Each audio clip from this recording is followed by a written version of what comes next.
ก็ตามคนงามบ่ได้เว้าหยอกหรือว่าคนดีนั้นมีแฟนอยู่เมืองนอก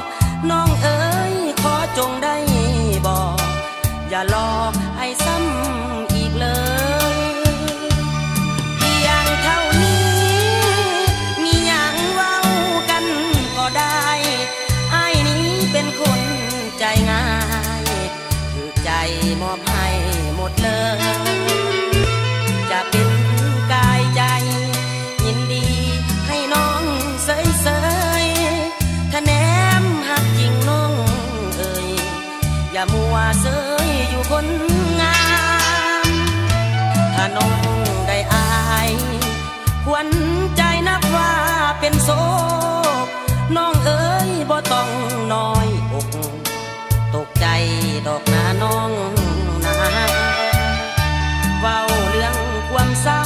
ำละกรรมนั้นบ่มีทางยอมเสียสละทุกอย่างสร้างฝันให้กลายเป็นจริง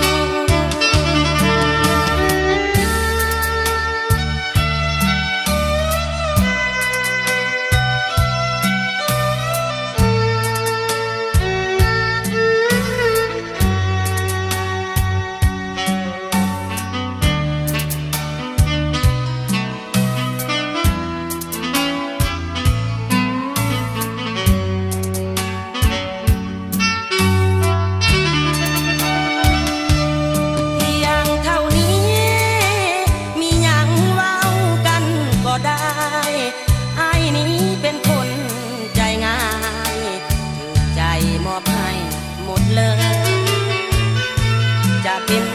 กายใจยินดีให้น้องเสยถ้าแนมหักจริงน้อง